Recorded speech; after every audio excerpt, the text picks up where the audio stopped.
Allez, poursuivons avec ce nom qui fait rêver les amateurs de vin, les Hospices de Beaune, un lieu mythique dans nos régions, magnifique vue du ciel et fascinant à l'intérieur.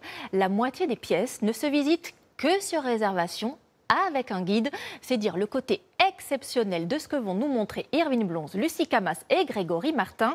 Cela commence dehors avec un spectacle sur les murs.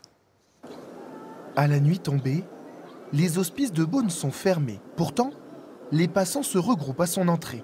Car soudainement, les murs extérieurs prennent vie. La lumière m'a un peu interpellée quand j'étais un peu plus loin. Donc je me suis approchée pour voir et du coup, je regarde défiler un peu tout ça. Sous les yeux des spectateurs, un condensé de l'histoire du lieu. Les multiples incendies qui ont failli le faire disparaître, l'accueil des malades, la culture du vin, un avant-goût de l'intérieur. On a reconnu des choses. Ça rappelle, voilà. Les gens qui n'ont pas encore été aux hospices peuvent imaginer ce qu'il y a à l'intérieur. Ce spectacle visuel est projeté sur l'Hôtel-Dieu des Hospices tout l'été, gratuitement. Ce que vous allez voir désormais n'est ouvert que rarement au public. Je vous en prie. Toujours attention à votre tête et à vos pieds. Donc vous voici dans les anciennes caves de l'Hôtel-Dieu. Alors effectivement, aujourd'hui, elles ne sont plus en fonction. Ici a été conservé le vin pour la célèbre vente des hospices jusqu'en 1993. Aujourd'hui, quelques tonneaux vides rappellent ce passé viticole.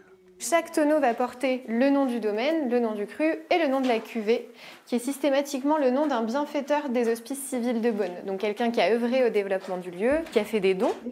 Venir ici est un privilège, celui d'une vingtaine de touristes maximum par jour. Ça fait des années que j'avais envie de visiter les hospices, pouvoir faire une visite où tout le monde ne va pas et surtout d'avoir un guide.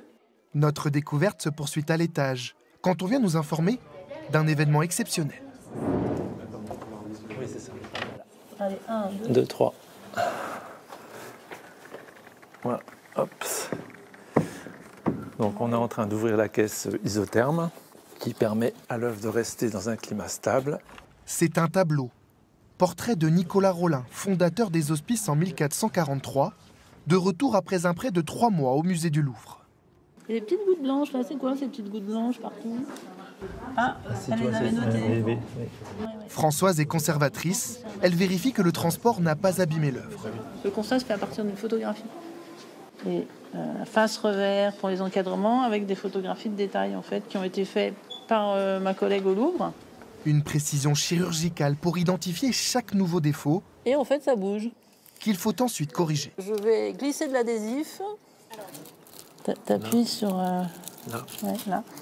Cette petite rénovation faite, le tableau retrouve sa place dans cette salle ouverte au public. Juste à côté, retrouvons nos visiteurs côté coulisses. Et donc vous voici dans la chambre du roi. On avait vu un petit peu des vidéos qu'on avait regardées, et puis, mais c'est encore plus beau en vrai. J'étais étonnée de voir comment on s'occupait des pauvres. Car les Hospices de Beaune, comme son nom l'indique, a été un hôpital. Dans cette pièce, ouverte au grand public, on soignait les pauvres gens, grâce aux dons des seigneurs et ducs de Bourgogne. Donc les malades sont dans leur lit et les sœurs hospitalières donnent les soins de l'autre côté. Les rideaux qui sont fermés ici. Et donc après, on a les objets du quotidien avec le pichet, le gobelet, donc le repas qui est donné. À l'époque, les patients affluent dans les hôpitaux, les places manquent. Alors on trouve une solution inenvisageable aujourd'hui. 30 lits au XVe siècle, c'est pas 30 personnes accueillies, c'est 90 en réalité, puisqu'on est toujours à minima 2 par lit. On peut trouver ça assez incohérent par rapport à la contagion qui est possible. Les malades contagieux, les lépreux et les pestiférés ne sont pas accueillis dans ces lieux de soins. Et même plus aucun malade depuis les années 80.